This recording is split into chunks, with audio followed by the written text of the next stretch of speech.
Welcome to the Bradshaw Boys, a podcast where three guys are watching Sex and the City and rom-coms with you. I'm Corey Cavan. I'm Kevin.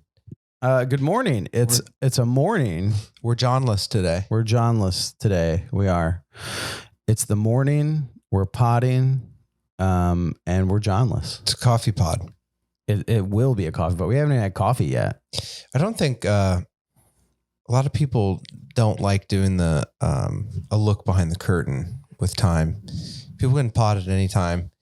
You can pod in the morning, afternoon, night. Mm-hmm. But I feel like we're usually night podders. We're almost always night podders. We've done a morning pod a few times, and it's always remotely, and we're always at our own place. But now that we have video, welcome to the studio.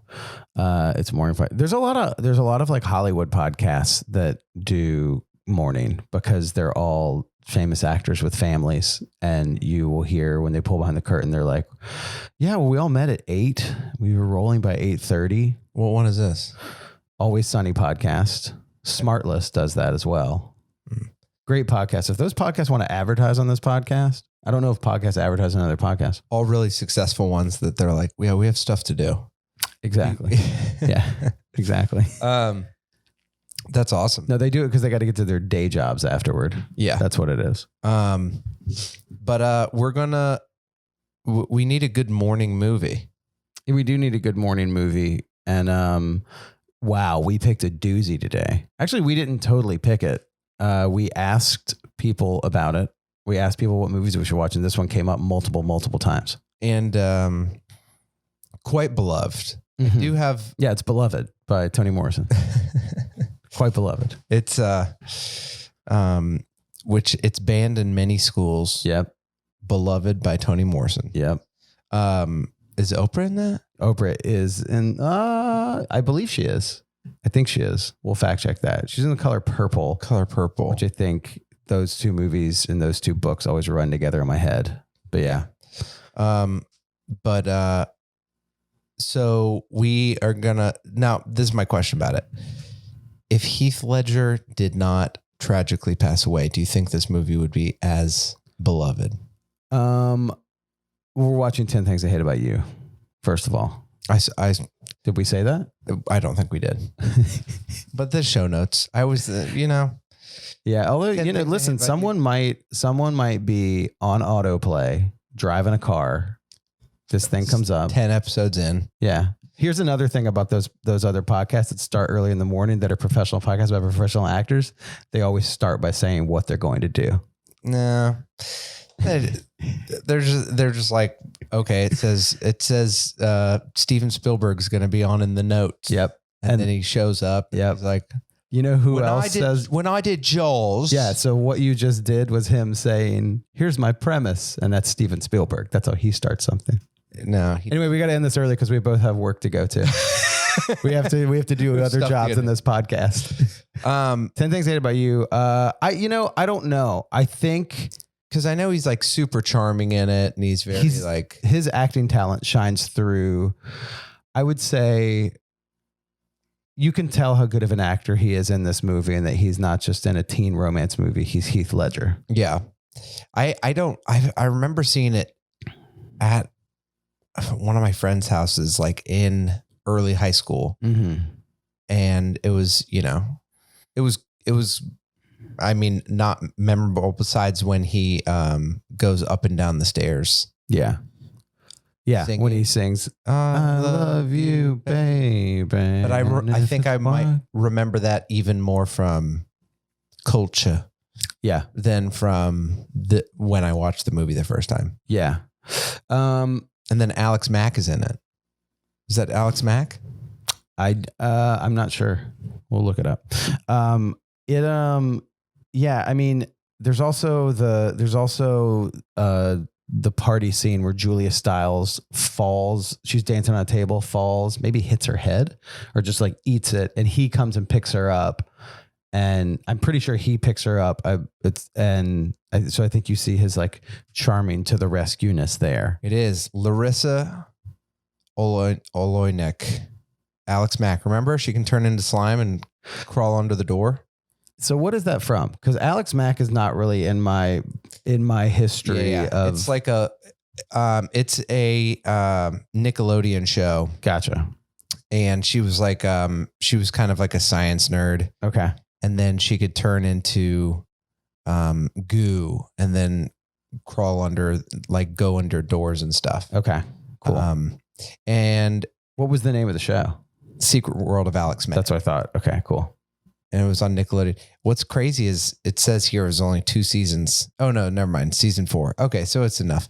For a second, I was like, is it just 2 seasons? And it feels like it was but it was a pretty big thing. Yeah, I remember even without ever watching it, I remember the Secret World of Alex Mack. I want to say the Secret Life of Alex Mack, but it's Secret World. Yeah. Yeah. So that's now Julia Stiles is still pretty big time. I mean, yeah, Julia Stiles, I would say, is, a well-known actress. I'm trying to think what she's been in lately. She's in Save the Last Dance. Huge. You've seen people make fun of that on TikTok and stuff, right? What? Save the Last Dance? Yeah. No. Because she does like, it went like pretty viral a few months ago, but it was basically like they show like her dance that like gets her into Juilliard. And it's just people like redid her dance and like showed it, and it's like anyone can do it. Really? Yeah. And that went around a bunch, which is funny. That's really funny. She was in Hustlers. I totally forgot about the fact that she was in the movie Hustlers. And she got that Bourne money. That's where the money's at. Yeah, totally. Silver Linings play. Who is she? She plays Bradley Cooper in that movie. She plays a guy that wears a trash bag around to lose weight. So yeah, big cast. JGL is in this movie. Joseph Gordon-Levitt. Yeah. Early JGL movie.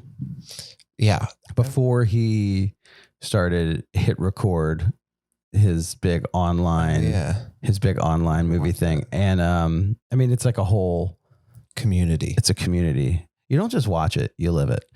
And he also did Don John, the movie about being addicted to porn, where Tony Danza was his dad and Scarlett Johansson is his gal.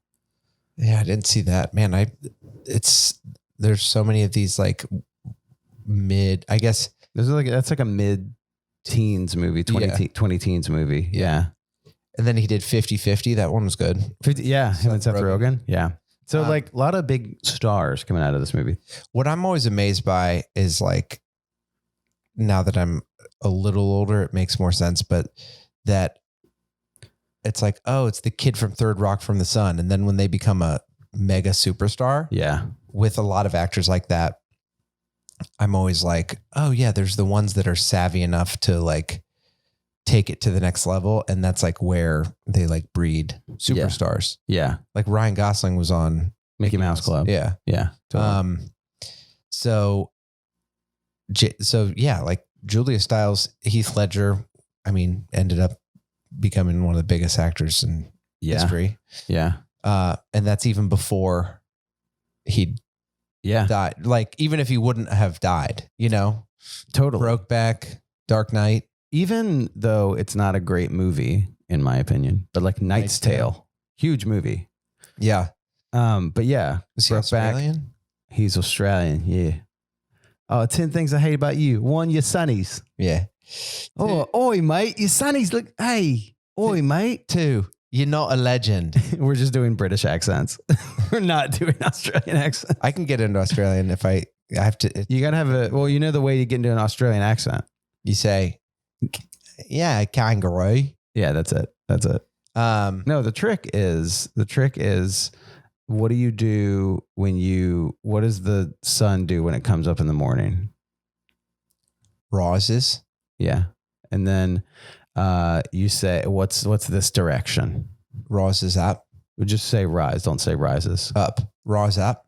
And then what are these things that are pointing at us? Lights. Now say those 3 things. Rise up lights. That's what you shave your face with. There we go. Oh. Rise up lights. Rise up lights. Rise up lights.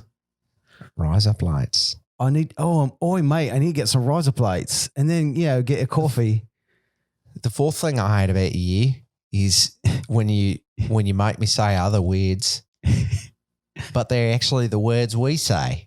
The fifth thing I hate about you is Nanette. Bye. The sixth thing is flat whites because you don't do drip coffee. No, you do flat white. It's like a smaller cappuccino. And then, okay, we need 4 more things. The sixth thing I hate about you is you never give me a ride to Bondi Beach. The seventh thing is that I hate about you is that you're locked down. We're going to stop coronavirus by locking you down.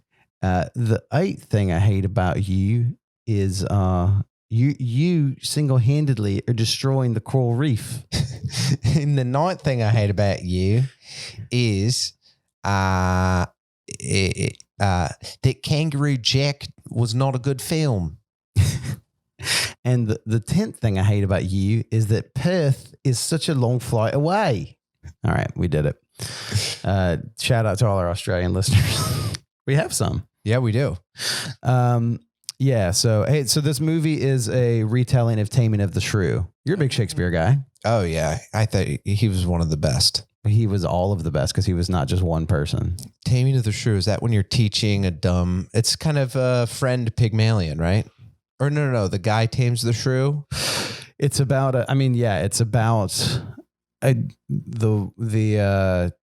about a guy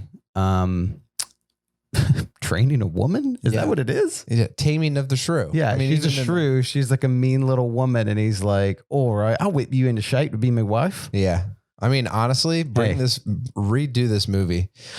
Woke moment. Bring it in 2022. Yeah, fucking. Let's whip these women into shape like Shakespeare told us to. And Heath. Hey, you like Heath Ledger? Guess what? He liked to tame shrews. This movie is called Walking by Girls on the Streets and asking them to smile more. Exactly. Exactly. Well, what's funny is it's like, hey, get mad at this movie. Get mad at Shakespeare. Get mad at Shakespeare. Get mad at Shakespeare. Shakespeare took tons of women's acting roles away from them by giving them to men and putting them in drag. That is true. Yeah. But he was pro-drag. He was pro-drag. So what are you going to do? Yeah. And he was like most likely gay. So there you go. Do you think all of them were gay? I mean, I think Shakespeare was gay. No. Shakespeare's not just one dude. No. Shakespeare's a collective of people. No, he wasn't. No, he's not. 100% not true. Explain how it's not true. Because it's not true. It's just a conspiracy theory. People like to put off because they can't. Do you think the government didn't start 9/11? Tell me why it's not true. That one's different. But Shakespeare was one person. And explain why. Because there's like very little evidence that it was anyone else. It's just people that show me the evidence. Show me the evidence that he was multiple people. I asked you the question. Okay, That's the 11th thing I hate about you. You'll shit at defending yourself. Terrible accents. All right, let's go watch. It's on Disney Plus. It's on Disney Plus. You know what? Also, rent it. Stop streaming. Pay money to stream. All right. I'm just kidding. It's on the Disney bundle. Get it. The Disney, Hulu, ESPN Plus is free everywhere. If you have a phone, if you have a credit card, they'll just give you this movie. That's how I have it. That's how everyone has it. Yeah, let's do it. Bye. Katie? 10 Things I Hate About You. Directed by Gil Younger. Kat Strafford, played by Julia Stiles, is beautiful, smart, and quite abrasive to most of her fellow teens, meaning that she doesn't attract many boys. Unfortunately for her younger sister Bianca, played by Larissa Oleynik, house rules say that she can't date until Kat has a boyfriend. So strings are pulled to set the dour damsel up for a romance. Soon Kat crosses paths with handsome new arrival Patrick Verona, played by Heath Ledger. Will Kat let her guard down enough to fall for this effortlessly charming Patrick? And now, back to the boys. All right. 10 things I hate about you. Now I've got to call you out, Corey. Yeah, call me out. How are you liking this movie? Better than the last time I saw it. Because before we even started this project, I was looking around at movies and I mentioned this and you had a visceral reaction against it. That is true. I watched it, you know, as a young lad, as we all did. And then I watched it again a couple years ago. I don't remember when. And I remember just thinking like, Clueless is awesome. This movie sucks.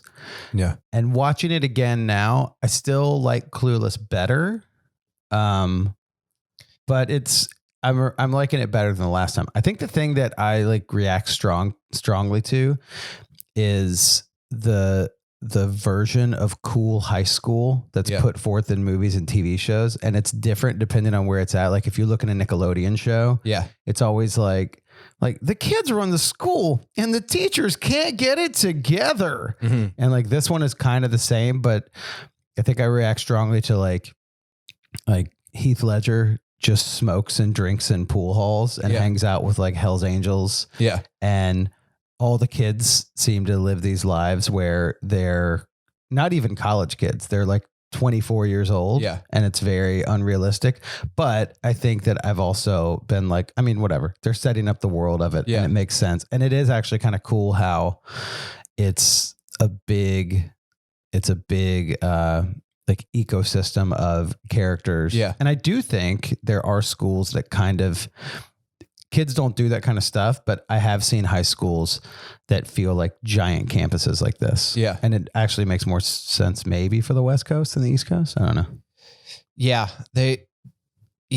It's always, I mean, it's kind of like, I guess John Hughes probably started it with like Pretty Woman, or not Pretty Woman. 16 Candles. 16 Candles. I mean, those are like the biggest, but there is like, even in Clueless, there's that, you know, like over there, that's this. Yeah. And that's and then they do that with 21 Jump Street as like a joke. Yeah. Just to play on that. But yeah, I was just ready for this to like the jokes not land and it be like, oh, this is not good. But it kind of reminds me of Clueless almost exactly, except instead of like playing into the LA thing.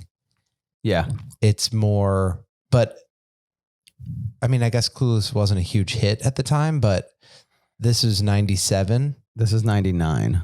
And I think Clueless was a hit. 95. 95.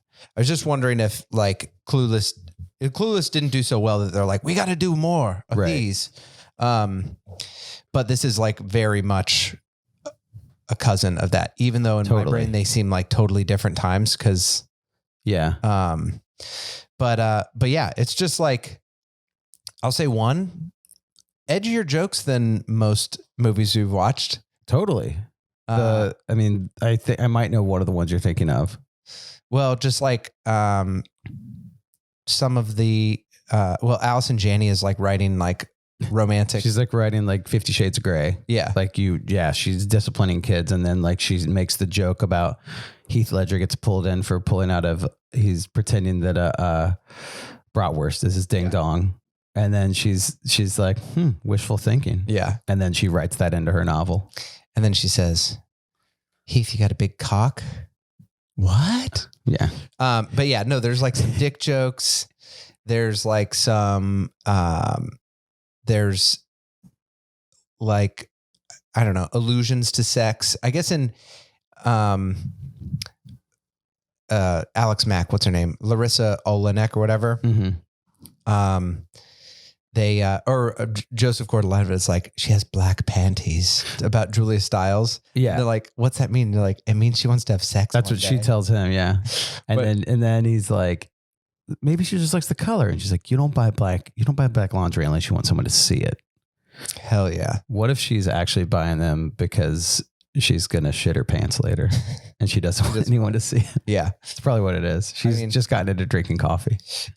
Wait, so should we tag team recap it a little bit? Yeah, we can try. Yeah, we can try. We can tag team a little bit. So we're in this school.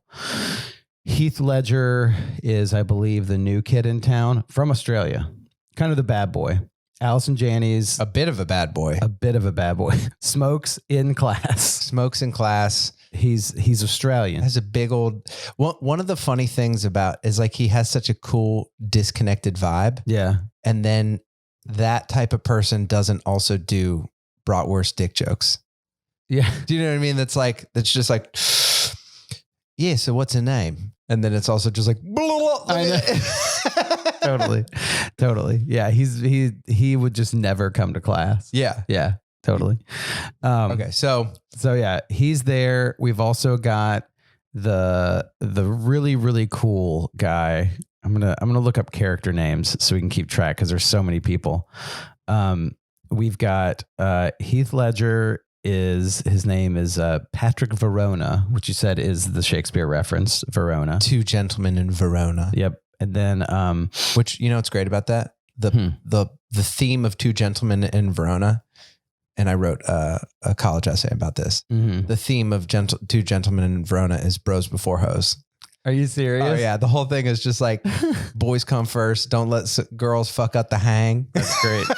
That's great. Over in Italy. That's great. Two Gentlemen Verona. It just sounds like Wedding Crashers or something. Yeah. Like that. Yeah. That's great. So we got that. Julia Stiles plays Kat Stratford, and Larissa Olenek plays Bianca Stratford. They're sisters. Mhm. One is the pretty prototypical 90s like indie rock feminist, reads a lot of like reads like Sylvia Plath, and hates the patriarchy. Yeah. The other one is almost kind of like Bianca, the sister, played by Larissa Olenek, is kind of like a Clueless, like a Cher and Clueless a little bit. Yeah. She's like the fashiony one. Her best friend A little bit of a goody two shoes. Yep. A little bit of a goody two shoes. Yeah, totally. And kind of likes some of the hot guys. Gabrielle Union plays her best friend. Also a little bit of a Clueless thing where you've got like a black and white friend who are both prim and proper, and like the girls that everyone's like, yeah, you can't touch those girls. Yeah. Like they're out of your league. That's Dwayne Wade's wife. Exactly. Also, we said as we were watching it, Gabrielle Union, it's honestly, we can't get into it too much. It's too frustrating. She just looks exactly the same. Exactly. She looks amazing now and amazing then, and looks like she just stepped to play this role last year. Yeah. She looks fantastic. Yeah. Unbelievable. Yeah, completely. So we got the two sisters, JGL, Joseph Gordon-Levitt. He's Cameron. He's a little bit of a nerd. Good friends with David Krumholtz, who's a huge nerd. Yeah. And then only other dude is Joey. Joey is the cool dude who drives a Camaro. Yeah. Who's like kind of dumb, and he's also like the rich spoiled kid. Yeah. Carries hundreds in his wallet. And basically the plot is he wants to go out with Larissa. Joseph Gordon-Levitt wants to go out with Bianca. Joseph Gordon-Levitt wants to go out with Bianca, but also you're right. so does Joey, Yes. the cool guy. Yeah. So we got love triangles going on. And Bianca and Kat, Julia Stiles and Larissa, they have a dad who says there's two rules in this house. You can't date before you graduate. And number two, you can't date before you graduate. So cool guy Joey hatches a plot to say, I'm going to get Heath Ledger to date Julia Stiles. And that way that opens up the prim and proper girl for me to date. And I'm going to enlist the two nerds to make all this happen. Meanwhile, Joseph Gordon-Levitt, one of the nerds, is pining for her, but doing the work of the cool guy to make it all happen. Yep. And then all this hijinks is just ensuing of Julia Stiles doesn't like Heath Ledger because he's a brute, and she is like a super feminist. He doesn't really like her because he thinks she's kind of shrill, the right term. He's like, he just thinks he's like he has to go to an indie rock club and he's like, what, do I have to go listen to a bunch of chicks that don't know how to play the instruments? Yeah. Great. I can't be seen at Club Skunk. And so he doesn't really like her. She doesn't like him, but he says, if you up your price to $100 per date, I will pursue this girl so I can get the money. And meanwhile, the cool guy, Joey, is just like, all right, I'll pay it out, but you better not screw it up because I want to date Bianca. So all this is going on. That's like the main hijinks of the plot. And then throughout that, we're basically seeing like Heath Ledger. Every time we see him, he's doing something cool. Like he was in Metal Shop, just like no safety gear, just blowtorching a piece of metal.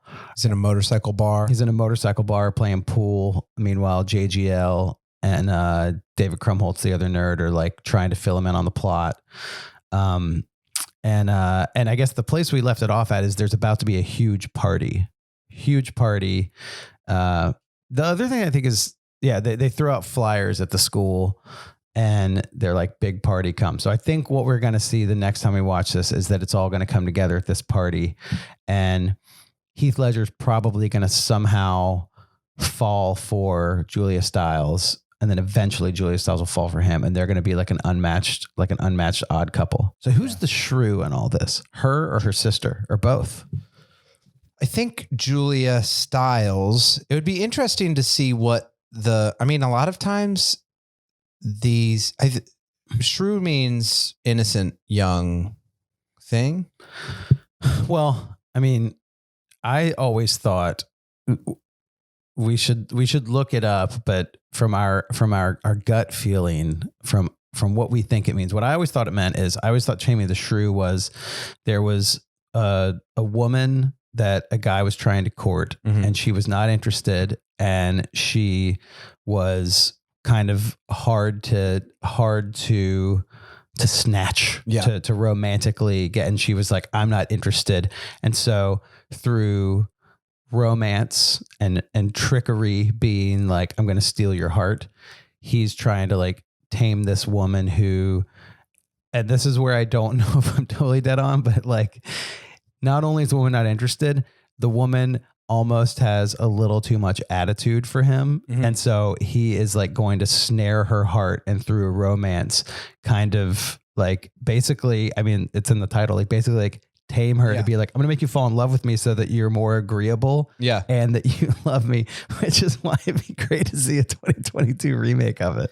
Well, there's like, that's what love is, man. There's something true to like how that actually work. Like, I guess when you like paint it across, like, what does it say about all of society? It gets annoying, but it's like in real life, that's how it works.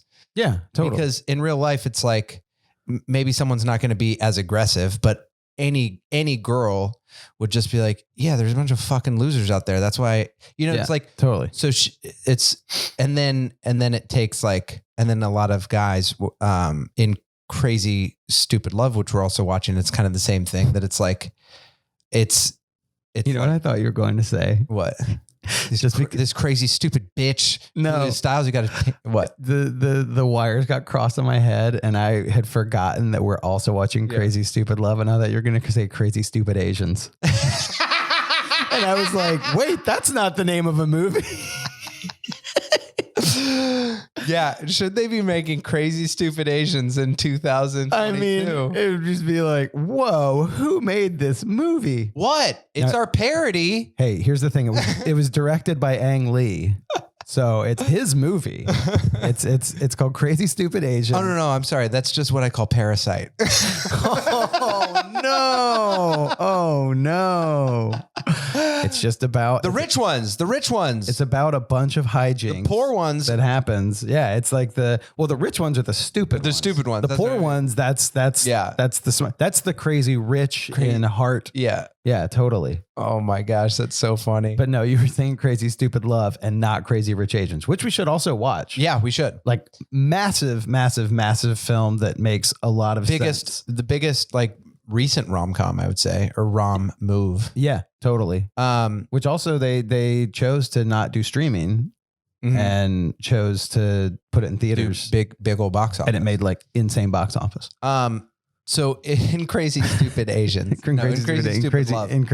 not Crazy Rich Love, Crazy Stupid Love. It's the same thing that it's like being surprised by someone. So this is like, obviously that's why whenever they do Shakespearean adaptations, it still works. Cause it's like, there's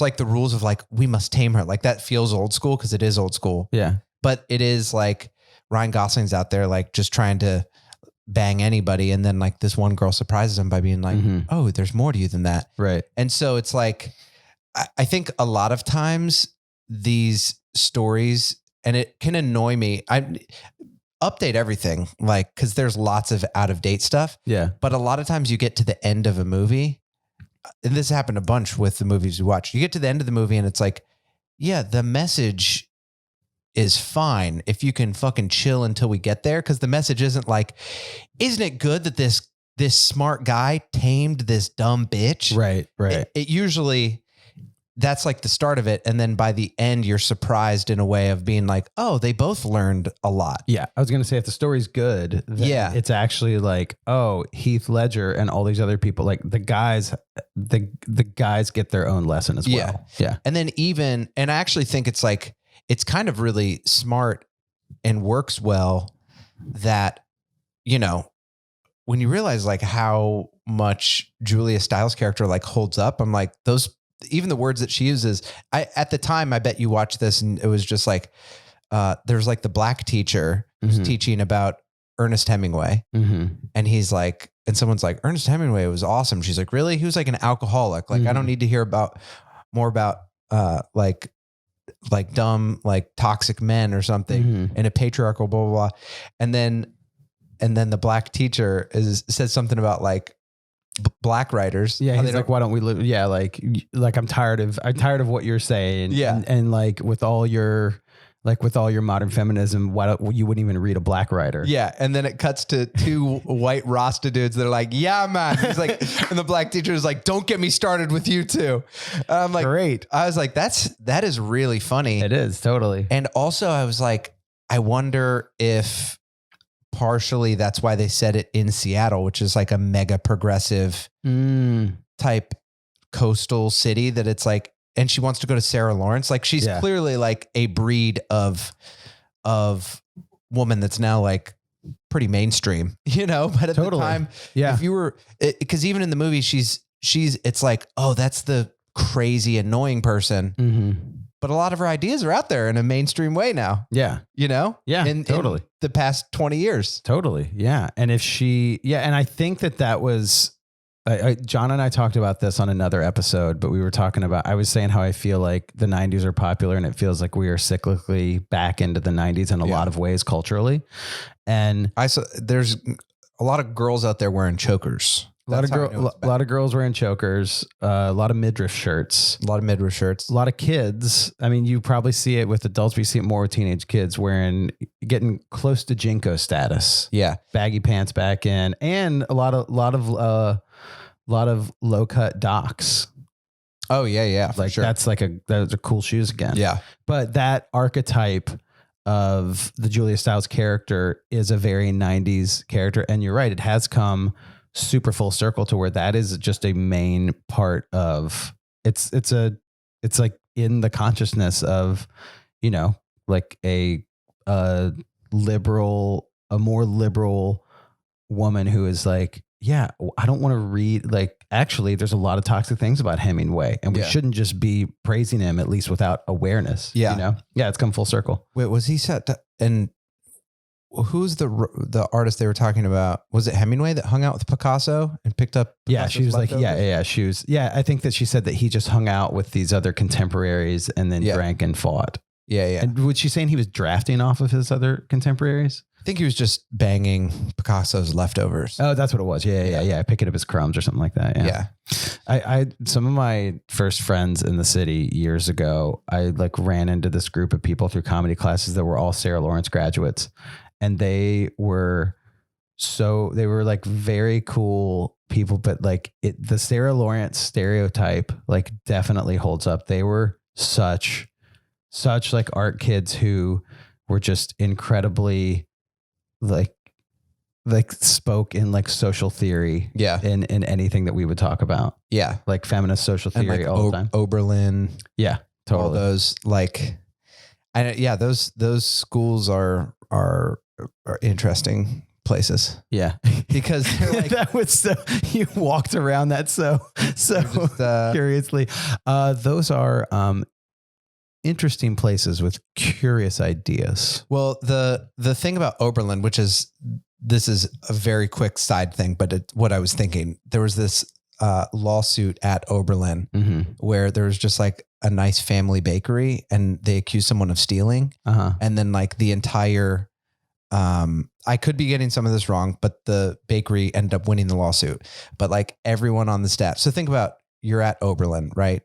Like I think it was like a black student or something. They accused him of stealing. Maybe it wasn't a student. So somehow like the entire school and then the staff and even the staff at Oberlin started sending out emails to go protest this like bakery. The bakery sued the school and they just won like a few weeks ago for like $100 million. The bakery won. And so Oberlin, because the staff was sending out emails to organize like racial protests against this bakery.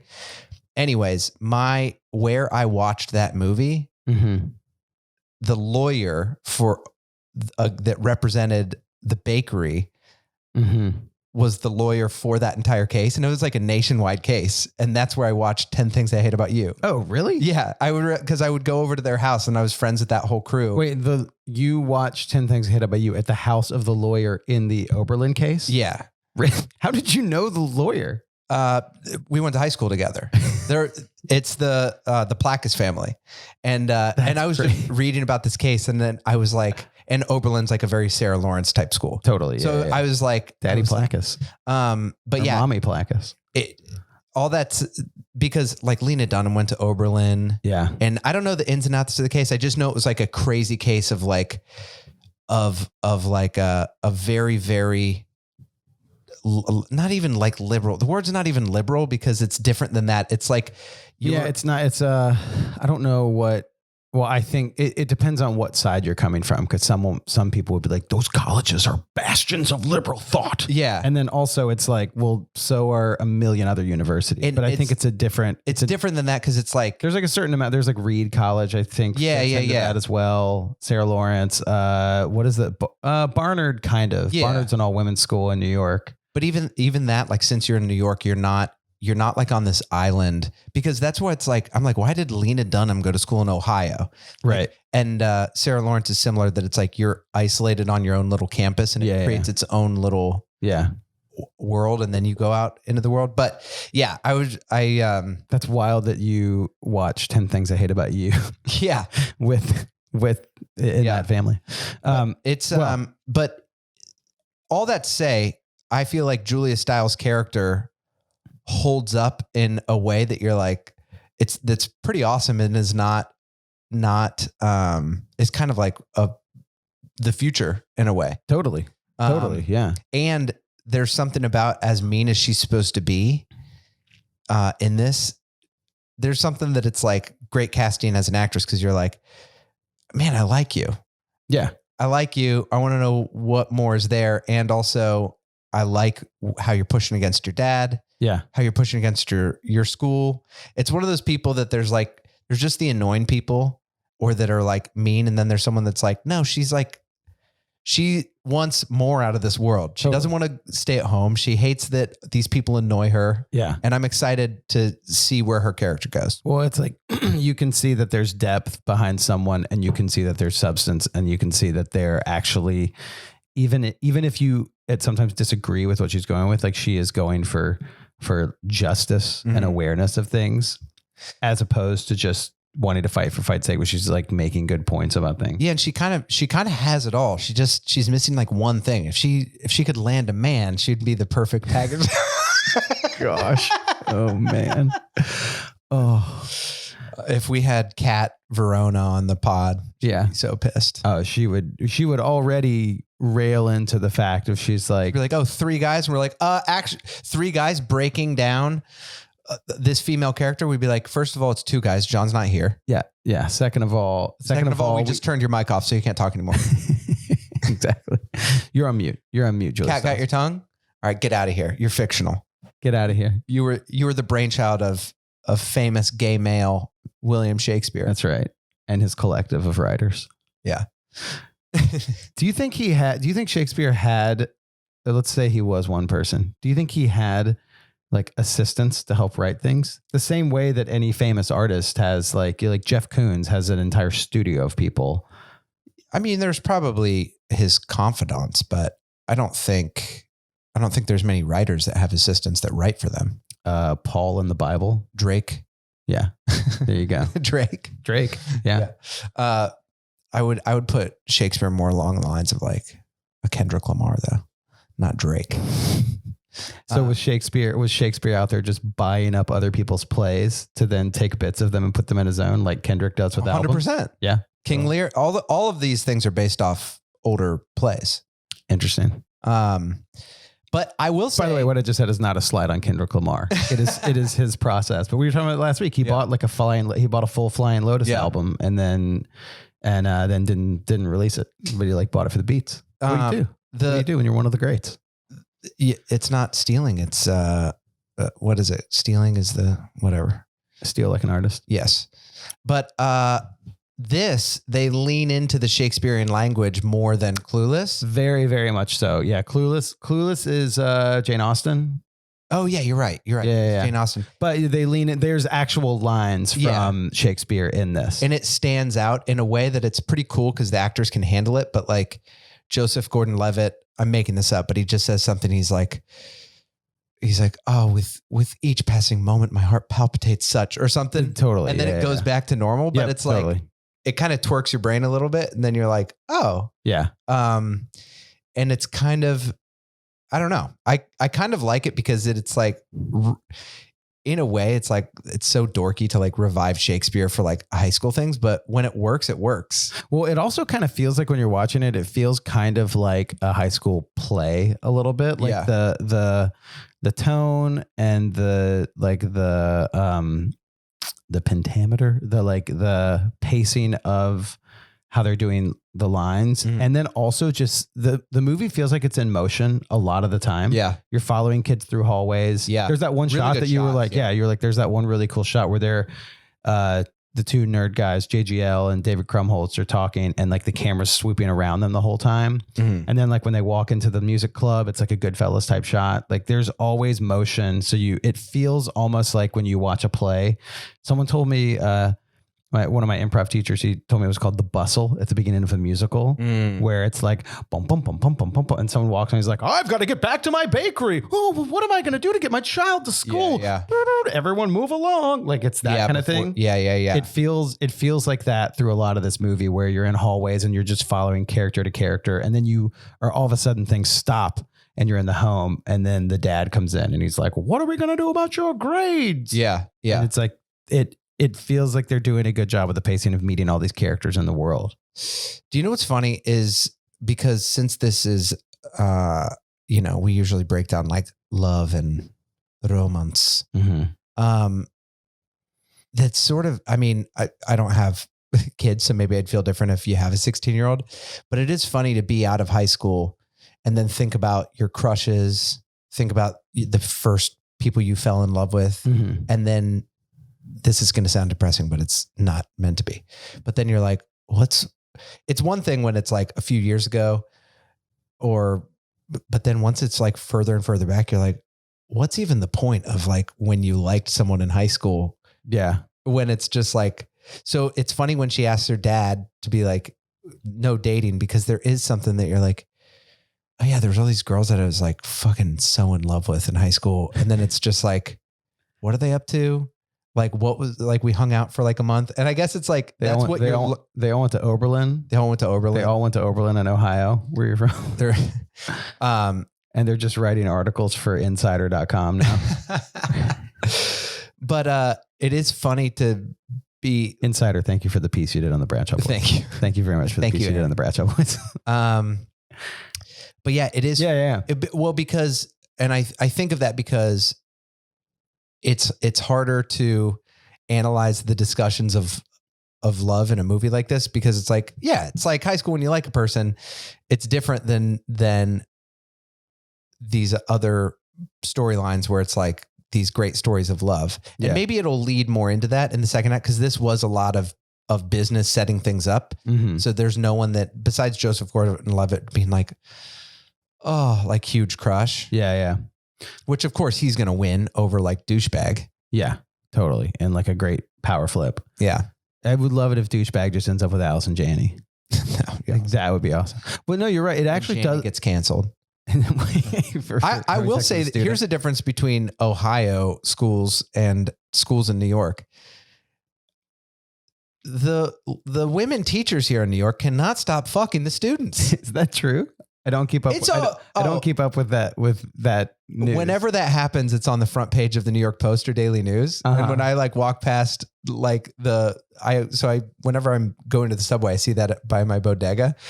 And it'll just, they'll always have like funny. It'll say classes in session, but the CL is marked out. So it's like asses in session. Yeah, totally. And I'm always just like, yeah, that happened. I feel like that happened. There's just more people here. Yeah. But I'm like, that would happen like once every like 5 years or something. Also, you've got attractive young teachers coming to the city to be like, I want to move to the city. I'm going to be a teacher. And it's people are like, the students here are the students also are attractive. Oh gosh. But yeah. So Alice and Janney and the one guy end up together in this movie. That'd be fantastic. The thing you're saying though about the dad is it actually does kind of put you on the father's side a little bit. I mean, he's played to be to be like stuffy dad. Yeah. But you're right. Like most of the reason that you're acting out for relationships in high school is just your first experiences with hormones and desire for someone and like infatuation. Yeah. And like, it is the dad's job to be like he makes a whole thing. He's just, I guess he is an obstetrician or something like that. Like he's delivered babies. Yeah. He talks about a girl who wears black panties. Wears black panties because he wants people to see him. He wears black panties. Now he talks about a girl who has a kid and he's like, and do you know what she said? But he is just trying to be like, I don't want either one of my daughters to get pregnant. I want to get them to college. Yeah. And get them out of here. And he's like trying to do a good job as a father. Yeah. It totally makes sense. You want to do some trivia about the film real quick? Yeah. Okay. Many of the scenes were shot in Seattle, in Tacoma, Washington. We know that. There's some stuff about, okay. Who do you think were in the running to give me a couple hot guy names of people who you think were going to play Ledger, that were going to play Patrick Verona? Ryan Reynolds. No, Reynolds would have been a good pick. He's a little later. There's a guy that we've talked. Also a little goofier. He'd be like, yeah, it's true. He would be. Yeah, he would be. He's got a little bit of goof droop on him. Damn it. He's in a movie with Heath Ledger. Josh Hartnett? Yep. Really? Yep. Josh He has Hartnett. that brooding. Totally. Similar. Is he in Cruel Intentions? Oh, we should watch Cruel Philippi. Intentions. We should totally watch that. That's also based on French play, Le Dangerous. Oh, Dangerous Liaisons. Yeah. Okay. Hartnett also shouldn't be a surprise. Ashton Kutcher.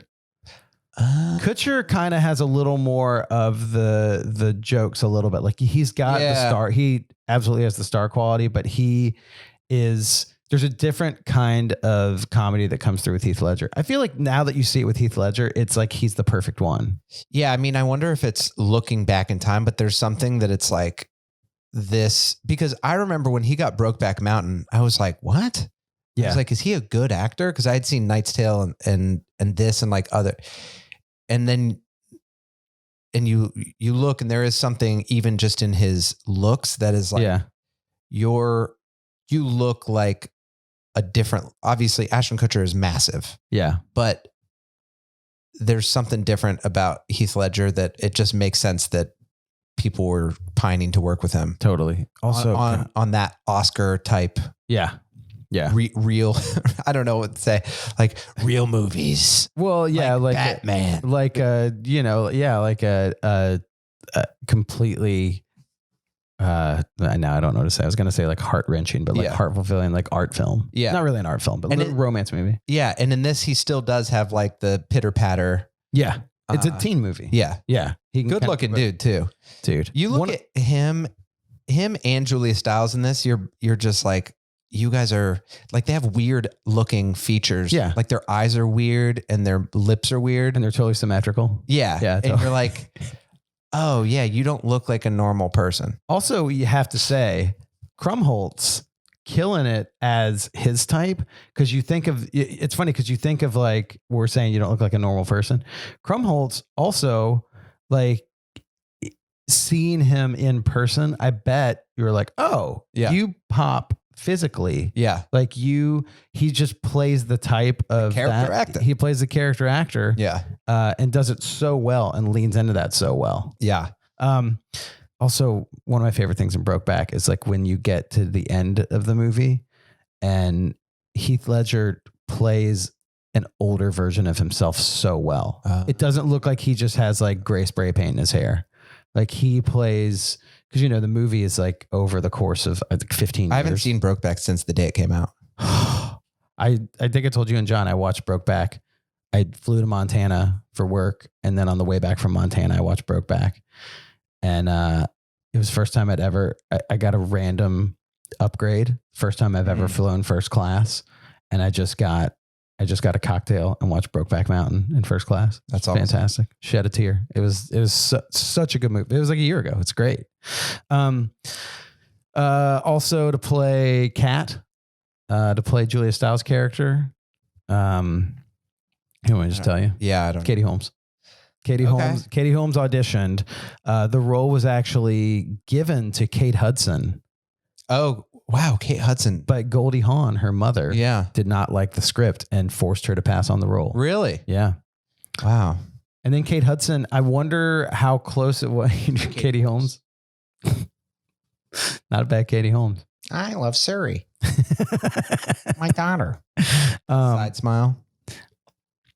I'm Katie Holmes. When was Almost Famous?